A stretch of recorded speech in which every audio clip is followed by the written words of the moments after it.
Okay, now I want to talk a little bit about when to call. So this graphic is from Harvard Business Review. This actually came out a couple of years ago. I Googled yesterday when I was making this deck. The data is pretty similar in 2022 as well. It's a little less rigid because I think a lot more people are working remote. But the point is, this graphic and the other research that I did confirmed that no matter what, typically the very, very best time to call is between 4 and 5 p.m. So that it hasn't changed. The good news is in the past couple of years, since people have been more remote, we've actually seen an increase in some of the other times. So it's not as much of a disparity as it used to be. But typically 4 to 5 p.m. is the best time to call. I was actually just talking to Jen D about this yesterday. She calls it her happy hour that she does in the office, where she's like, yeah, I'm here during happy hour hours. People always answer, right? So we have the data to support this as well. So if you're trying to figure out when to call, this is a great time to do it. Obviously, it doesn't work for everybody's lifestyle. If you've got kids or you've got to do something at that evening time, calling some people is better than never calling. So make it fit with your schedule. But if you're trying to get the most bang for your buck, this is the best time to call. So the worst time to call is kind of in the middle of the day. So this is a great time to do showings, other admin work. We want to either hit people kind of in the morning or in the evening for best opportunities to connect. And all this is showing is you have 164% difference in early afternoon versus late afternoon. So take your long lunches is basically what this is saying. Okay, a couple more stats that I want to go over here. So successful cold calls last 2 times longer than unsuccessful ones. So 5-ish minutes versus 3 minutes.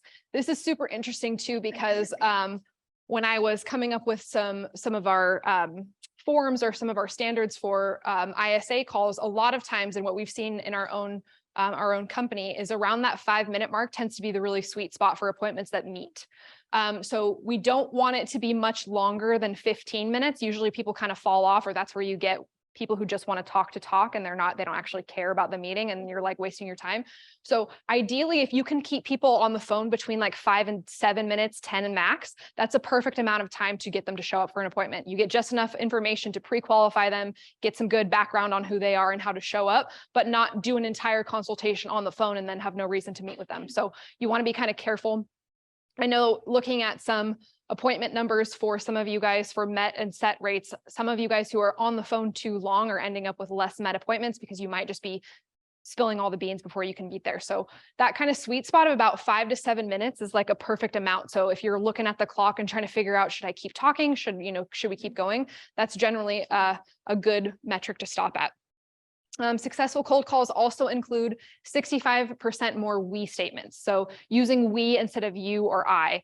Hey, I know Matt Honeycutt is really good at using this kind of language. Hey, when can we get together, right? Not when do you want to meet, right? Using we is a really good language pattern.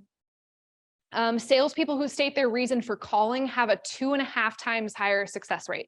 So this is huge. And we're going to talk about intros, I think, on the next slide as well. But immediately, if you can let people know why they're calling, it takes away the, yeah, who's this? Why are you calling? Which is now we're out of rapport and now we have to dig ourselves out of a hole, right?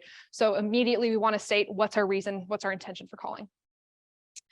Wednesday and Thursday are also the best days of the week to call prospects. Tuesdays are second place, which is great. That's why we also have the ISAs all in office Tuesday through Thursday. Everybody's there.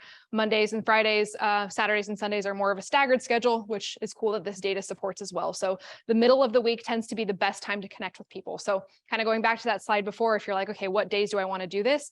I would pick a middle of the week time, kind of in that early evening, for your best success rate. It's also probably the best success rate for your own follow-up too, not just cold calling. So that'd be a good thing to keep in mind as you're kind of building out your weekly schedule. There's also, this one's crazy. There's a 450% difference in response time for leads that receive a follow-up or phone call within an hour of submitting an inquiry and those that didn't receive a follow-up. So this just basically shows that speed to lead is super important. So the faster that you can get with these people after they've registered, the better. I would say this is probably likely also for open house leads, right? Even if they're out and about, if you can at least follow up with them ASAP after that open house, while they're still thinking about it, they still kind of remember you, you're way more likely to end up setting a meeting with them or getting them to remember who you are and kind of establish that connection. So as you're figuring out, oh, I should call them, I had an open house last week, your chances of connecting with them go down significantly if you wait that long to make a first outreach attempt. Also, this one is asking if now is a bad time on a cold call makes you 40% less likely to book a meeting. Because guess what?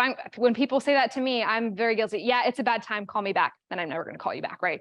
So let's take off our little polite conditioning of asking if now is a bad time, asking who somebody's name is, and go right into what we're doing and what we're trying to accomplish.